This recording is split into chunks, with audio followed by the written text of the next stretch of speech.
Assalamualaikum warahmatullahi wabarakatuh.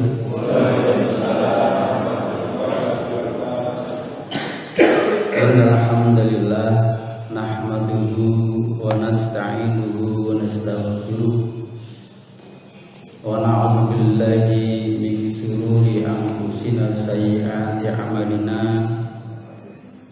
May yahdihillahu fala mudilla lahu wa man yudlil fala hadiya lahu. Asyhadu an la ilaha illallah wahdahu la syarika lahu wa asyhadu anna Muhammadan abduhu wa rasuluh. Allahumma shalli ala Muhammad wa ala alihi wa sahbihi wa man tabi'ahum bi ihsanin ila yaumiddin. Amma ba'd. Ibu-ibu, bapak-bapak, saudara kaum muslimin muslimat rahimahullah. Puji dalasan syukur semoga tansah kita aturaken wonten Allah Subhanahu wa taala. Zat ingkang tansah paring dumateng kita sami pinten-pinten kenikmatan. Saya nikmat lahir utawi nikmat batin. Nikmat lahir kanthi wontenipun kesehatan kesempatan. Wonten ini nikmat batin wontenipun iman saha Islam. Kanthi nikmat-nikmat kalawau dadosaken kula sami wonten ing enjang punika saged ngrawi majelis taklim ingkang diwontenaken dening Takmir Masjid Al-Imam Pakistan. Salam salawat kita sakaturaken dumateng Rasulullah Muhammad sallallahu alaihi wasallam, dumateng keluarga lan sahabatipun, lan dumateng sinten kemawon tiyang-tiyang ingkang tansah setya guru nderek menapa ingkang dados tuntunanipun. Insyaallah lebet kula dengan sami. Jamaah kang rahmatullah, apalah artinya orang itu sehat namun tidak mau menggunakan kesehatannya? Apalah artinya orang itu punya kesempatan ning boten ginakaken kesempatan itu kangge ibadah dumateng Allah Subhanahu wa taala. Kamangka sami titah wonten mantunya niku illa niat. Kejaba saya supaya pada ibadah. Ibadah yang kita lakukan adalah demi kebaikan kita semuanya. Saya sama tentunya utawi sama wonten ing akhirat. Para ibu bapak dari kaum muslimin muslimat rahmatullah wonten ing jangka monggo kita batesaken. Waalaikumsalam. Salah setunggal saking panggilipun Allah Subhanahu wa taala ingkang kasrat wonten surah Al-Baqarah ayat ingkang 226. A'udzu billahi minasyaitonir rajim.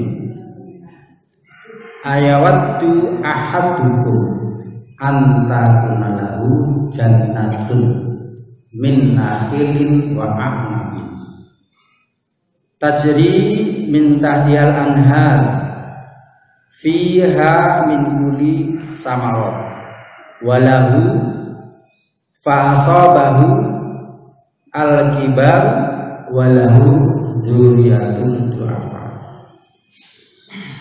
fa asabaha isarun fihi narun fahtaraqat kadzalika yubayyinullahu lakumul ayati la'allakum tatafakkarun. Ibu bapak dari kaum muslimin muslimat rahimahullah, wonten ayat menika Allah melontarkan satu pertanyaan. Dados Allah Subhanahu wa taala anggenipun paring pitucal dumateng kawulanipun niku terkadang dilontarkan satu pertanyaan. Ingkang metode ini juga dipakai oleh para bapak ibu guru di sekolah, sering menyampaikan pertanyaan-pertanyaan pada muridnya. Bukan berarti bapak ibu tidak tahu, tetapi untuk mengetes untuk menumbuhkan daya pikir anak didiknya. Demikian juga Allah Subhanahu wa taala melontarkan satu pertanyaan ingkang pertanyaan itu wajib dipun jawab.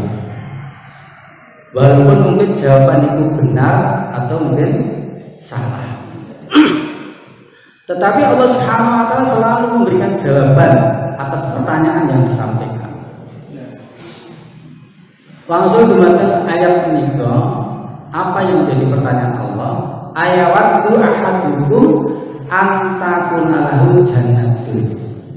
Ini kita potong satu itu. Apakah ada di antara kalian orang-orang yang menginginkan memiliki sebuah kebun? Bapak Ibu yang hormati, Allah menyampaikan pertanyaan dengan sebuah kebun. Sebuah pertanyaan yang gampil dipun pahami untuk semua kalangan. Sebab ayat Allah itu memang untuk semuanya, bukan hanya untuk orang pinter. Tapi insya Allah kebun itu sedaya yang dari strata paling rendah sampai tinggi ngertos. Dan rata-rata insya Allah jawabannya pasti positif. Kenapa? Senang. Bapak Ibu pengen gak ada kebun? Pengen. Nah, pemerintah dipun ngedekaken kebun itu apa? Kebun buah-buahan min nakhilin wa anabin. Kebun buah-buahan. Buah apa itu? Anggur dan kurma dan anggur. Ini gambaran di sana. Kurma dan anggur ini kan termasuk buah-buah yang kelas tinggi, gitu. Nek kula nggih gedang-gedang napa niku. Paling wonten di sekitar kami banyak pisang. Banyak pisang. Nah, itu digambarkan kebun kurma dan anggur, suatu perpisahan. Yang jelas semua orang senang dan semua orang ngerti kebun itu seperti itu dan menyenangkan. Dipun lihatkan salah satu bahwa tiang-tiang kalau ya enggak dari kebun itu tajri minta tiang anhar. Yang mengalir di dalam kebun itu beberapa sungai, artinya perkebunan itu toyanipun cekap. Nek setunggalipun tanaman toyanipun cekap, insya Allah tanaman itu tumbuh dengan subur, ijo nyenengke sing nandur. Semua kehidupan itu betah toyo, gitu, betah toyo. Karena air itu pengajian yang ngajeng kalau terken sifatnya air itu membasahi yang kering, menghidupkan yang mati. Semua makhluk itu butuh air, tapi tentu dengan kadar masing-masing. Kalau air itu segelas enak diminum, gitu. Ini enak. Kalau satu kolah biar lu mandi. Tapi kalau air banjir menakutkan. Sehingga semua itu ada kadarnya masing-masing. Allah menentukan atau menjadikan sesuatu itu dengan kadarnya. Ada ukurannya masing-masing. Kalau sesuai ukuran tentu nikmat, di batas luar ukuran tentu membawa kesengsaraan. Terus tumbuhan itu tumbuh subur, menyenangkan hati para penanamnya. Apalagi yang namanya kebun rata-rata di sekitar rumah Pulau Beransari. Ya, tanaman hijau buahnya menyenangkan. Bahkan dipun sebatakan wonten ayat niku lahu fiha min kulli samarat. Tiang niku gadai berbagai macam jenis buah-buahan. Ternyata mboten namung kurma dan anggur, tapi sanes-sanesipun kathah. Min kulli samarat. Saking kathahipun tidak disebutkan. Seperti apa atau tanaman buah apa yang lain tidak disebutkan. Dua yang disebutkan kurma dan anggur. Bapak Ibu hormati, salah jipun mengingatkan tiang menika ingkang gadhe kebun itu ternyata sudah datang masa tua. Wa asabahul kibar wa lahu dzurriyyatun dhurriyah. Maka datanglah masa tua si pemilik kebun itu, sementara anaknya masih lemah-lemah, tesih alit-alit. Terus tiang itu mempersiapkan kebun itu kali kebutuhan anak-anaknya, yang ternyata itu tesih alit-alit. Akan tetapi ternyata dia itu sampun usia pun sampun sepuh. Putra putri pun dereng saged diandalkan. Allah ngajengaken. Allah ngajengaken. Fa asabaha ihsarun fihi narun fahtaraqat. Maka kebun itu ditimpa angin keras yang mengandung api dan terbakarlah. Bapak Ibu hormati, di akhir-akhir semakin akhir ayat itu Allah menyatakan bahwa kebun itu akhirnya terbakar. Belum apa belum Bapak Ibu? Pasti belum. Sampai menyiapkan perkebunan kan kebutuhan anak-anak itu ternyata belum mampu dipetik, anaknya belum mampu membantu, ternyata kebun itu terbakar habis. Karena kita yubayyinullahu lakum ayati la'allakum tatafakkarun. Kang pun itu Allah jelaske ayat-ayate marang sira kabeh supaya sira kabeh mikir-mikir. Dados ayat iku sepatus dipun pikir. Secara makna bahasa kados ngoten niku. Dados tiyang sepuh mempersiapkan kebun kangge kebetan putra putrinipun di hari nanti. Tetapi dereng sempat menikmati hasil kebun itu terbakar, sementara anaknya belum bisa diandalkan.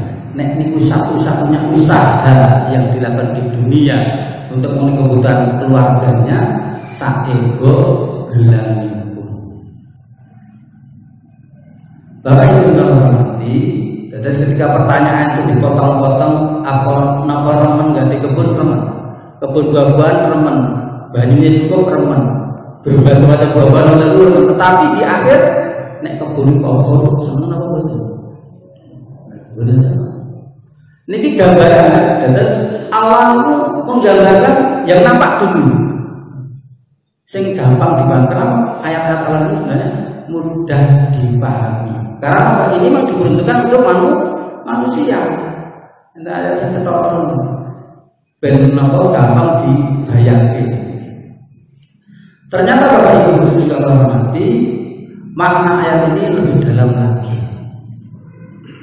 Dalam tafsir Ibnu Katsir itu disebutkan Umar bin Khattab radhiyallahu anhu itu nanti melontarkan satu pertanyaan di mata para sahabat itu tentang ayatnya. Setelah Umar bertakon, tidak semua sahabat itu mengerti semuanya. Kata Rasulullah SAW tidak semuanya mengetahui. Mungkin di bidang A dia pandai, tapi di bidang B dia kurang, sehingga perlu memadukan. Sehingga Islam itu saling melengkapi, bukan saling mencari kekurangannya, tapi saling melengkapi. Umar radhiyallahu anhu menyampaikan pertanyaan, apa makna ayat ini? Sekarang sahabat itu jawabipun Allah dan Rasulnya yang tahu. Tapi ketok jawaban ngoten niku Umar mboten reno. Nah, jawaban ngono yo ngerti. Tapi Umar radhiyallahu anhu masih muda belia. Menyampaikan pendapatnya. Wahai amirul mukminin, saya punya pendapat tentang ayat itu. Nanti amirul mukminin menyatakan, wahai keponakanku, tolong jelaskan. Akhirnya Ibnu Abbas menjelaskan bahwa ayat itu adalah perumpamaan sebuah amal. Amal ketika itu orang masih muda, masih kuat, mampu beramal. Tetapi di akhir hidupnya dia merusak amalnya. Kata sini mempersiapkan perkebunan tadi, kan ikutan anak cucunya, tapi belum sempat menikmati, sedang usia dia sudah tua, terbakar. Amal ini ketika suatu saat nanti kita butuhkan ternyata terbakar, maka digambarkan di dunia seperti sedang menanam, mempersiapkan perbekalan hari tua untuk anak-anaknya, ternyata belum sempat menikmati sudah habis. Ibu bapak dari kaum muslimin muslimat rahimahullah, terus itu dipun contohaken kados ini sedekah. Ingkang dipun sebataken wonten surah Al-Baqarah ugi. Dalam surah Al-Baqarah Allah Subhanahu wa taala paring wonten ayat ingkang 264. A'udzubillahi minasyaitonirrajim. Ya ayyuhalladzina amanu la tubtilu shadaqatikum bil manni wal adha. Wong sing padha iman, sira aja batalke, aja rusakke, aja ngilangke pahala sedekahmu kanthi napa? Mengungkit-ungkit, menyebut-nyebut, menyakiti hati si penerima. Terus nilai para sedekah kita juga berbicara ketika kami pun dari sedekah ternyata mengungkit-ungkit, menyakiti hati si penerima. Dikatakan wonten ayat itu, kalladzi yunfiqu ma'ahu ria'an nas. Kaya dene wong kang ngepake bandane krana pamer. Aku yo iso infak. Krana pamer. Jadi niatipun bukan lillahi ta'ala. Dia menyimpangkan hartanya karena riya kepada manusia. Dipuntanyakan, napa sebab kok dia riya? Wala yu'minu billahi wal yaumil akhir. Ternyata tiang itu tidak beriman kepada Allah dan juga tidak beriman pada hari akhir. Tiang yang ngedalaken hartanya itu kan sedekah, kan infak dan sebagainya itu krono riya, krono beriman pada hari akhir. Dipun sebataken lajengipun ayat fa masaluhu kamasali safwanin alaihi turab. Kaya dene sawijine batu ing dhuwure ana lebu, sawijine lebu ing dhuwur watu.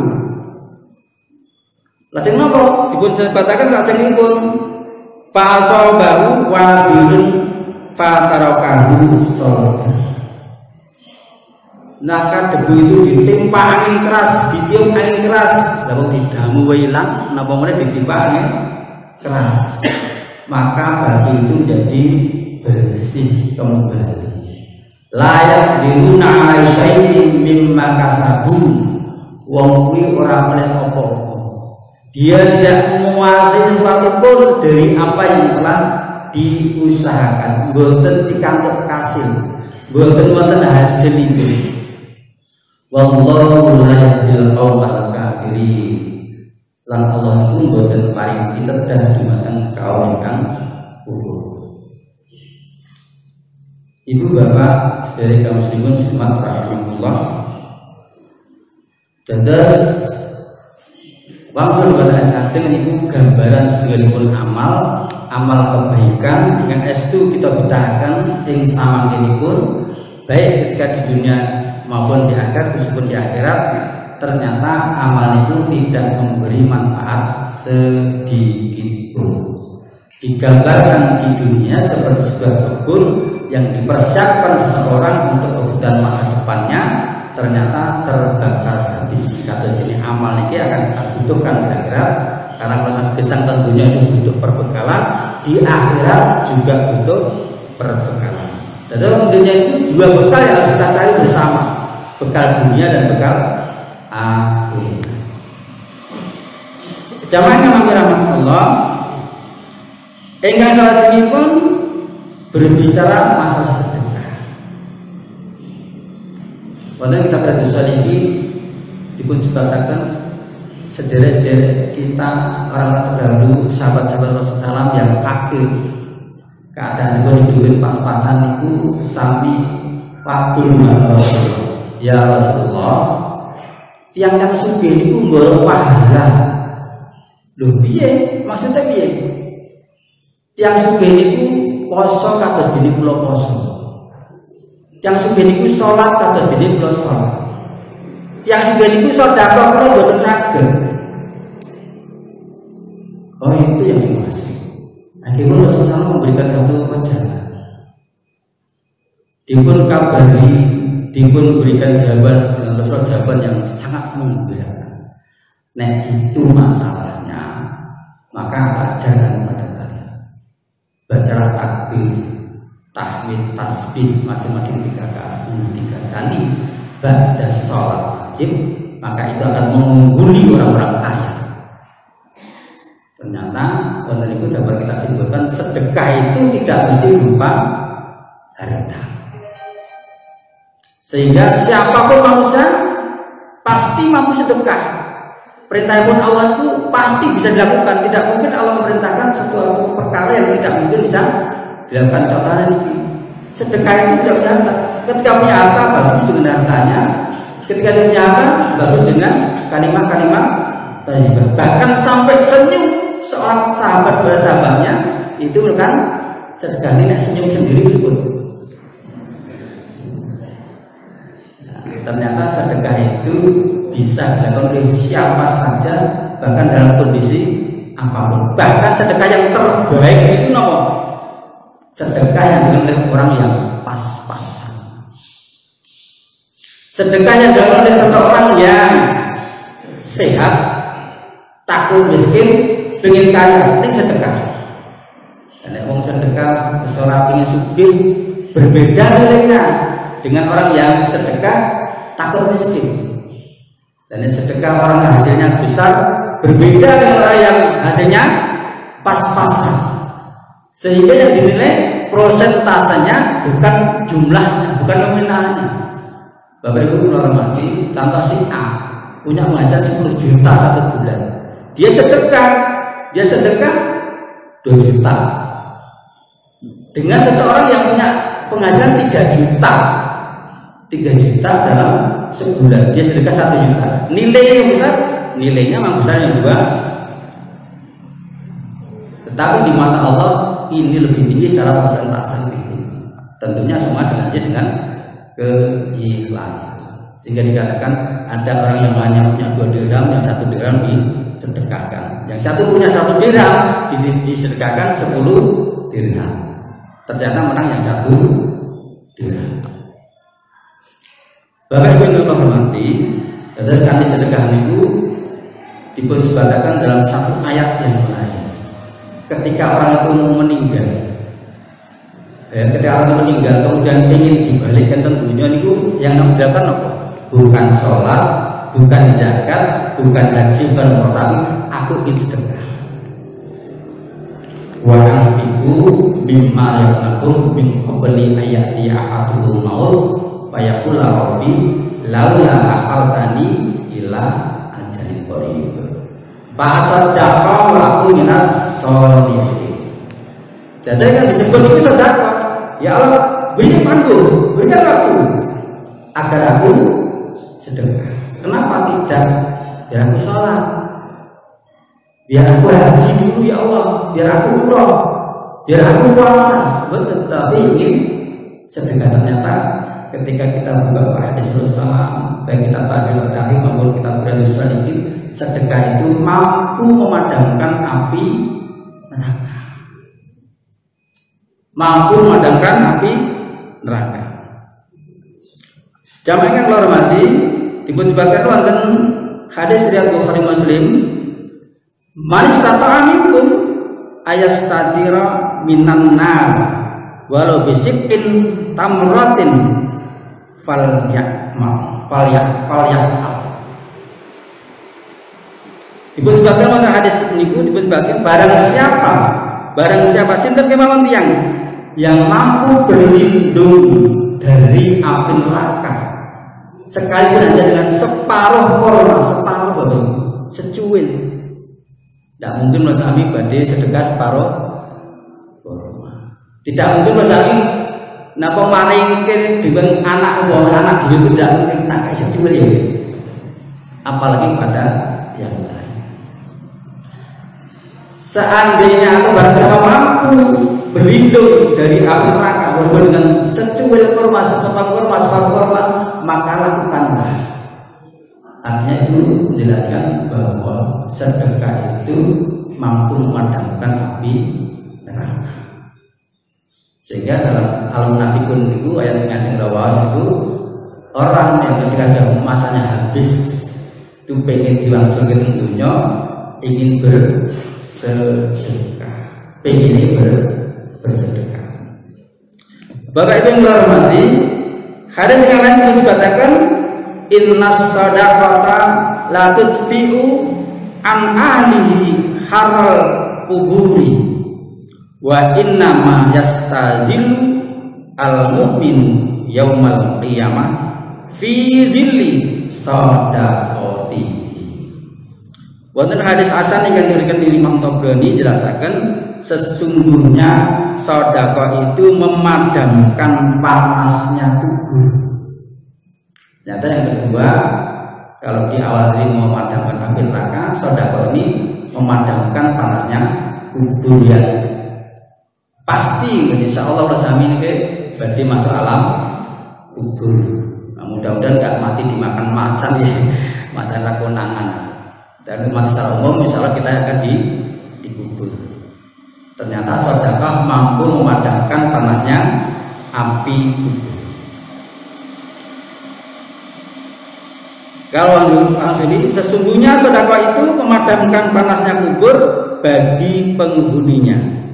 Dan orang mukmin hanya bernaung di bawah sedekahnya pada hari kiamat. Ternyata di samping memadamkan panas kubur juga menjadi pelindung pemayung sami wonten dinten kiamat. Maka wasallallahu di surah Al-Munafiqun ayat ingkang 9 dipun sebataken pengin wangsul tentunya pengin diberi kesempatan untuk bersedekah. Dan insyaallah kula sami sampun melakukan sedekah itu. Baik sedekah secara harta maupun sedekah secara kalimat-kalimat thayyibah. Allah Akbar itu sedekah, alhamdulillah itu sedekah, dan subhanallah itu sedekah. Menyingkirkan sesuatu hal yang merintangi di perjalanan pun itu sedekah. Sampai seorang suami memberikan sesuatu kasih pada istrinya itu sedekah.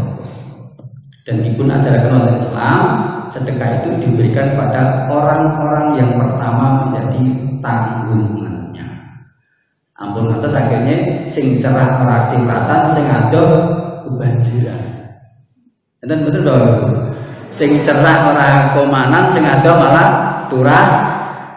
Nek mene niku geng sing cerdas. Terus ngajarkan nek masak kok baune nyengat ke tetangga, berilah tetanggamu yang terdekat pintunya.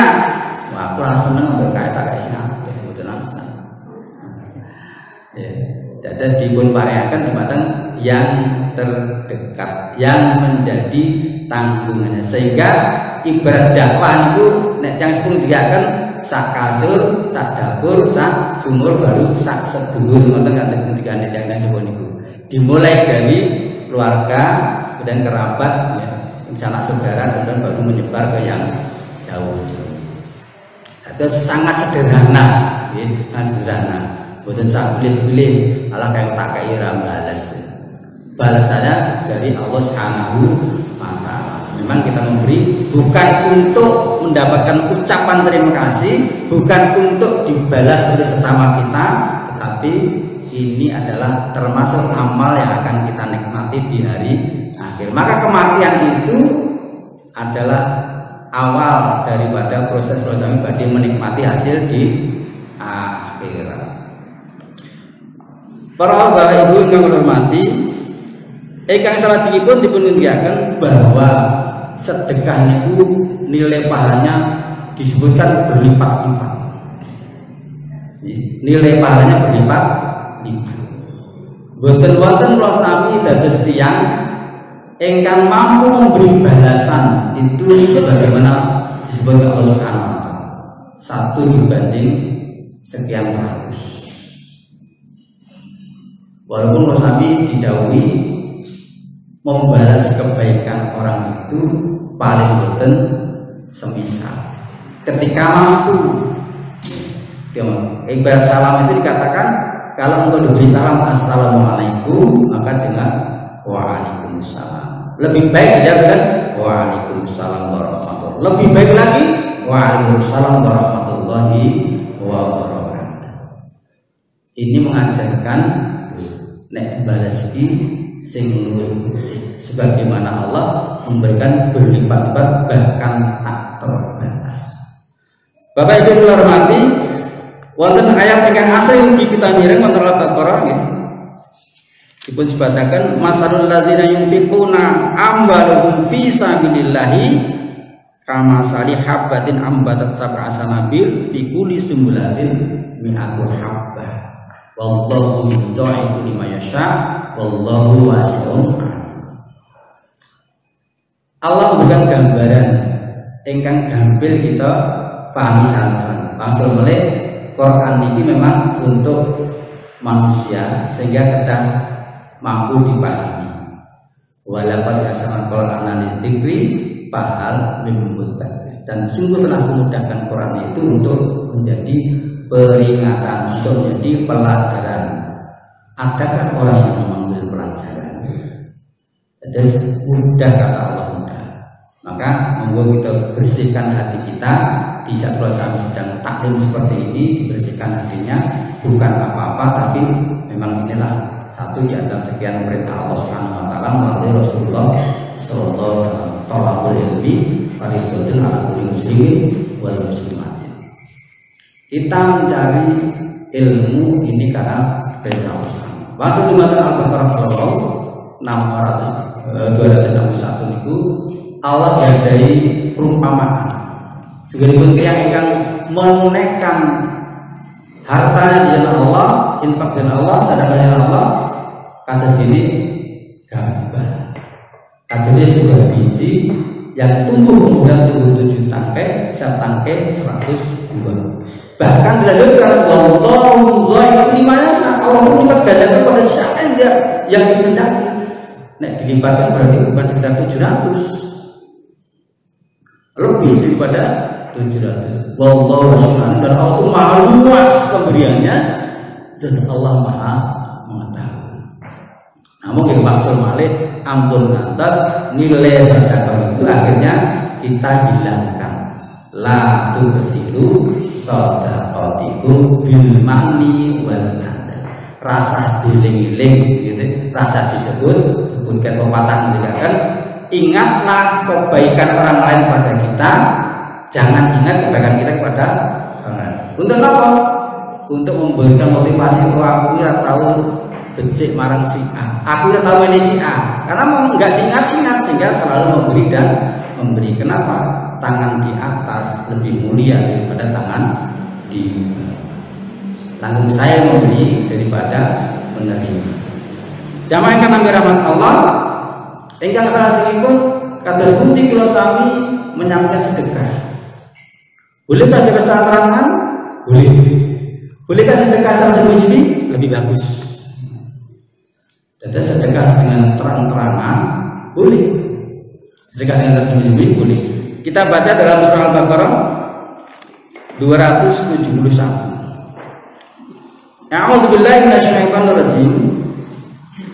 In tubdu shadaqati fa ni'mahi wa in tufuha wa tu'tuhal fuqara fa huwa khairul lakum wa yukaffir ankum sayi'atikum wallahu bima ta'maluna khabir.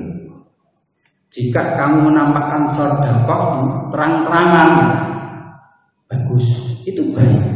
Tetapi jika kamu menyembunyikan dan kau berikan pada fakir miskin, itu lebih baik.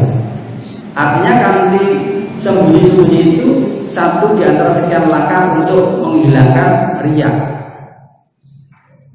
Nek di kita mungkin namanya benar itu disebut-sebut bang Leo, kayak meni-meni.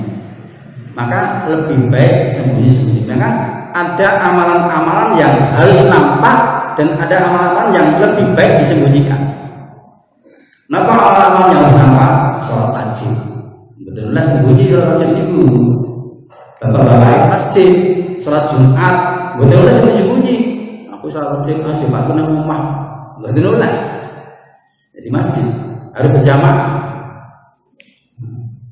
Tapi ada amalan-amalan yang lebih baik sembunyi, apa? Termasuk sholat sunnah itu memang langsung saya sembunyi. Dalam ini kadang-kadang orang ini banyak terbiasa, kemudian tengah malam malah urusannya beda-beda. Gitu. Yang biasa sholatnya di masjid, sholat rawatnya di masjid, kok neng omah lali. Gitu. Kadang lali. Kayaknya kalau sopo, enak daya bisa. Maka yang untuk antisipasi ya Nah, monggo kalau memang yakin di rumah dijalankan, lebih baik di rumah, nek mboten ya dikerjakan di sini. Di samping itu juga akan memberikan semangat pada yang lain. Nek sholat itu langsung lepat jantung masjid, terus nek sholat sunate yang pada, istilahnya ya sholat sih. Tapi kalau memang di rumah bisa dikerjakan, kerjakan.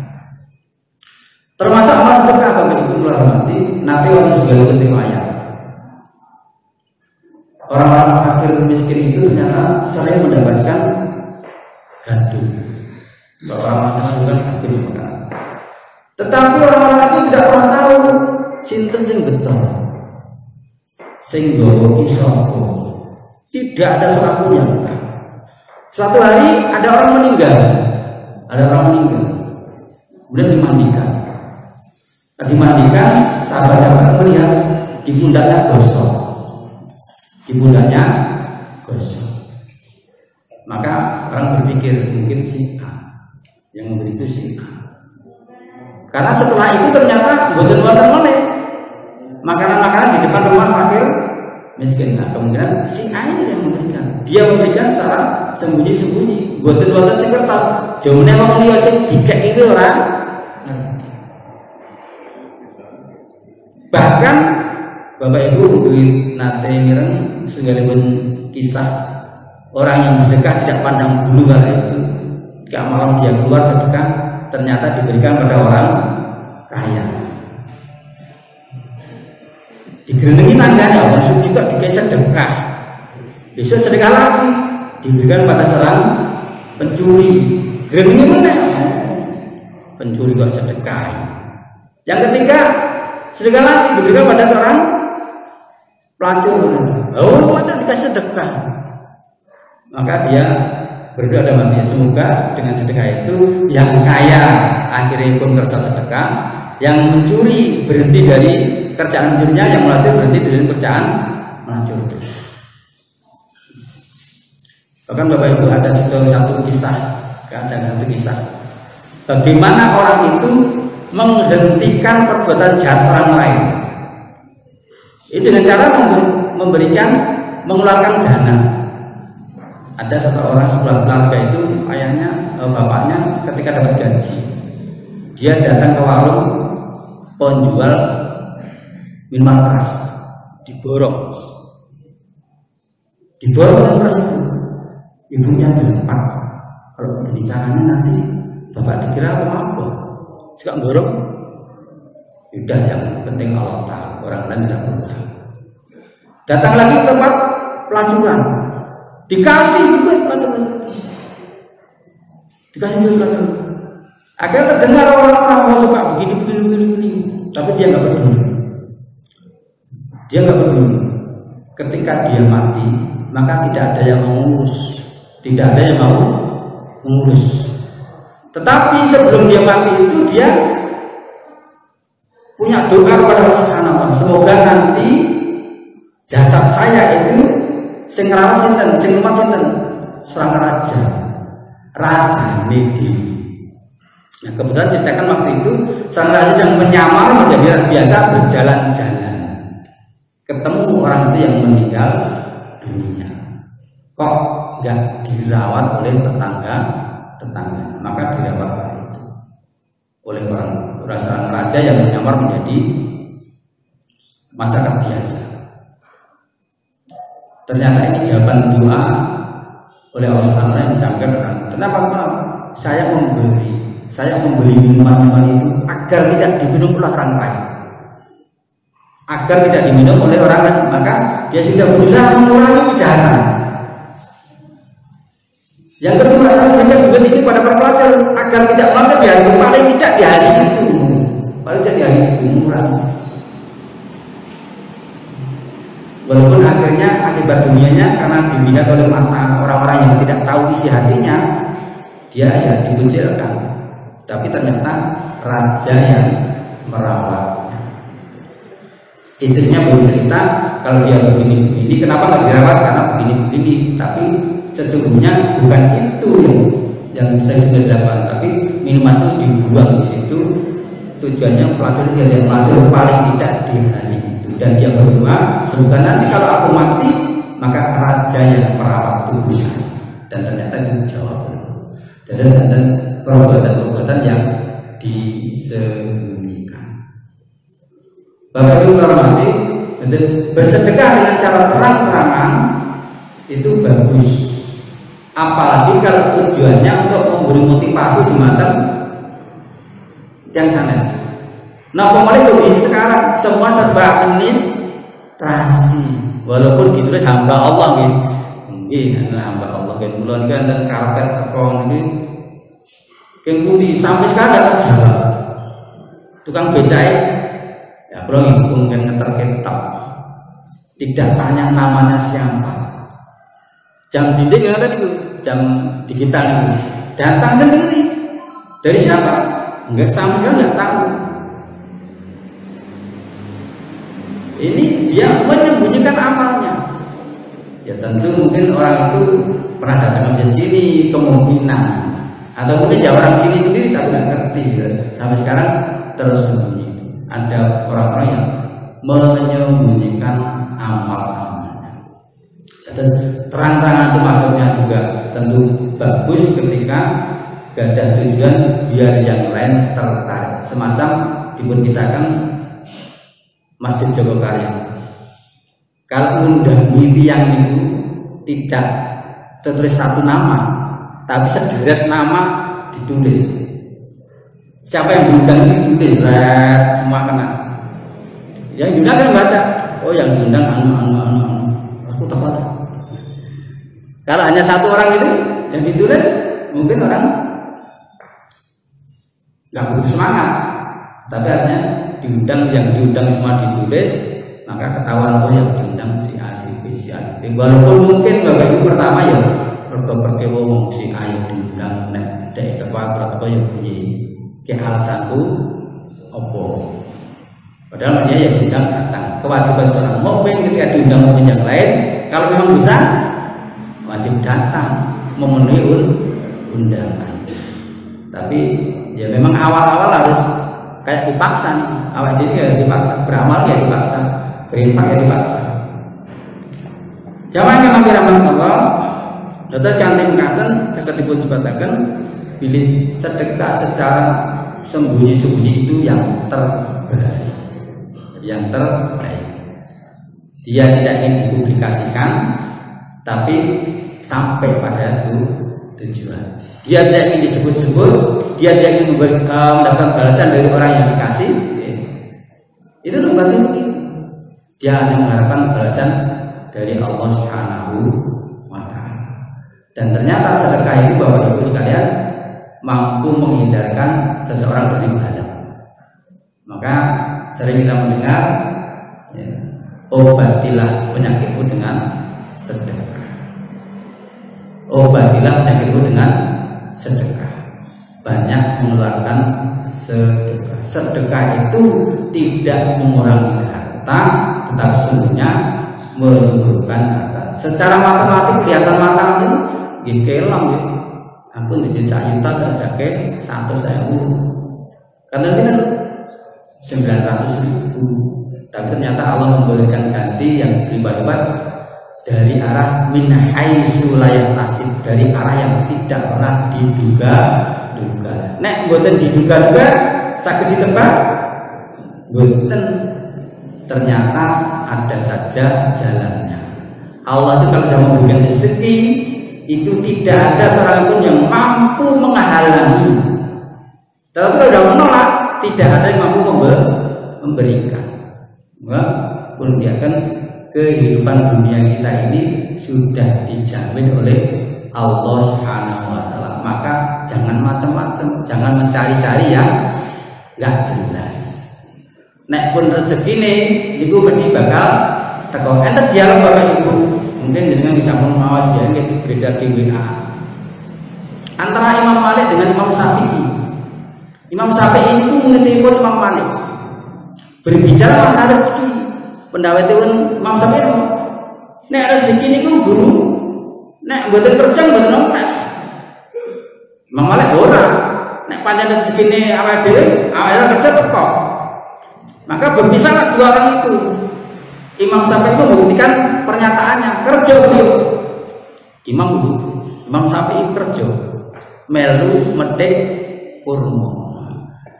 Seorang imam besar nih. Dan bekerja apa saja monggo, yang penting halal. Nah, pun melu kerja medek kurma dapat hasil, dibawa ke rumahnya gurunya. Baik guru, nih hasil usaha saya. Yang saya nyatakan nek kerja ra itu rezeki, ra itu bondo nih mulai itu. Akhirnya sebagian diberikan kepada Imam Malik. Imam Malik makan sambil tertawa. Makan dulu. Buyang itu kenapa? Lah aku ngomong tentang aku rezeki ini. Aku ning kene ya berkata kok. Buktinya kowe ngekani. Dua-duanya tertawa. Beda pendapat tapi rangkulan kowe itu. Beda pendapat tapi damai. Berarti kata saat ini ya beda pendapat macam-macam menurut saya. Oh, pendapat boleh kok. Beda pendapat itu wajar. Kalau kita lahir dari ibu yang berbeda, dari pendidikan yang berbeda, dari pekerjaan yang berbeda-beda, maka punya berbeda ya udah apa-apa beda. Saling melengkapi. Imam Malik mengatakan nek jadi rezeki awake dhewe ora kerja pasti bakal teko. Buktinya kok Imam Syafi'i memberikan hasil kerjanya sebagian kepada Imam Malik. Maka saat makan Imam Malik tertawa gitu. Loh, bener tak? Aku ora kerja. Aku sedina itu ngajar. Aku sedina itu mulang murid-muridku. Ora mandiri. Katanya rezeki. Maka diyakini dengan usaha atau tidak, rezeki itu minallah, datangnya dari Allah. Yang penting apa? Rezeki itu semoga mampu menambah kesyukuran kita, ketaatan kita kepada Allah Subhanahu wa taala. Yang penting itu nak cukup maupun bukan berlebihnya. Sebenarnya cukup net yang jadi pas-pasan apa pas butuh pas ono gitu, pas butuh pas ono rezeki yang becik pas-pasan, pas butuh pas ono. Waktu kita tahu bakalnya begini berbakat harta itu yang milik kita hanya ada 3 bagian. Nopo sehingga yang dimakan habis, 2 yang dipakai rusak, 3 yang disedekahkan menjadi simpanan di akhirat. Sisanya pun itu harta warisan. Jadi bandana ini perlu 3 bagian yang dimakan telas, yang digunakan mungkin beli rasukan, risak, yang disedekahkan menjadi tabungan di akhirat. Sisanya pun itu bukan hartamu, harta warisan. Ada yang disimpenan di tabungan gede-gede niku belum jadi rezeki dia. Dulu DE nek bisa dimanfaatkan kabeh. Nek mboten itu milik ahli waris. Sehingga kebijakan mau sedekah yang paling baik itu adalah sedekah yang diberikan oleh orang yang hidupnya pas-pasan. Lalai kan tetap ya. Bapak Ibu mungkin para pendengar saya inspirasi ya untuk meningkatkan kita seorang tukang becak yang di Jogokarian ini diceritakan bareng becak kan kebrojos. Awalnya mandi di masjid lain, dilik ini bapak ibu, ini dilik apa nih? Enten yang kamar mandi, oh yang masjid punya berita kok ngomong-ngomong, ya pun kesana betul meniku pak, betul tiang itu untuk kayak masjid betul. Terus baca itu mandi, ada dilik.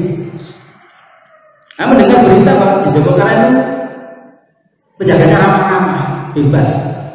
Akhirnya dia ke Jogokarian, tetap istirahat di Jogokarian, ikut sholat. Suatu saat dapat BLT baru. Kita BLT besar itu 300 euro disedekah. Kabeh itu bener dirungu. Sampai si penerima pun ternyuh pada Tuhan bicara. Tersentuh hatinya, begitu besar tekadnya untuk memberikan hartanya. Padahal yakin apa ya yakin dia pasti butuh, gitu. Dia pasti butuh, tapi beliau lebih mendahulukan akhiratnya. Bapak Ibu hormati, jadi Kenapa para suami diperintahkan mendahulukan akhirat? Ayatnya asal kita lihat ya. Wabtagu fi ma atakallahu daral akhirat wa la tansa nasibaka minat dunya al-ayat. Lan golek kanthi apa-apa sing Allah wenehke ing sira kebahagiaan negeri akhirat. Lan aja maleke bagianmu ing nek akhirat diperintahkan dicari, kalau dunia perintahnya apa? Jangan dilupakan. Berat mana perintahnya? Tinggi mana? Suruh cari. Jalani itu, jalani. Gak begitu berat, jalani. Karena apa? Dunia sudah dijamin, akhirat kita belum dijamin. Kalau monggo kami menanamkan keyakinan orang gak perlu khawatir tentang rezeki. Berjadilah kayak bayi. Bayi dalam kandungan itu nggak kemana-mana kan, tapi dapat rezeki. Ketika lahir rezekinya ditutup dan dari ibunya keluar rezekinya dari air susu. Pernah mencari enggak, disediakan oleh ibunya. Jadi seperti itu. Rezeki sudah dijamin oleh Allah, yang belum dijamin adalah akhirat kita. Mungkin sami kepentingannya yang mampu memprioritaskan mana yang harus kita dahulukan dan mana yang harus kita ke belakang. Kita mencari akhirat akan dapatkan dunia, dan akhirat mencari dunia hanya dapatkan dunia. Akhirat itu dibanding dunia luasnya itu seperti Rasulullah memberikan gambar celana driji kuning segoro angkatan banyu sing netes saka drijimu yaitu gambaran dunia. Sisanya akal boten saged dibayangkan. Bapak Ibu hormati, kami masih belajar konten yang itu. Assalamualaikum warahmatullahi wabarakatuh.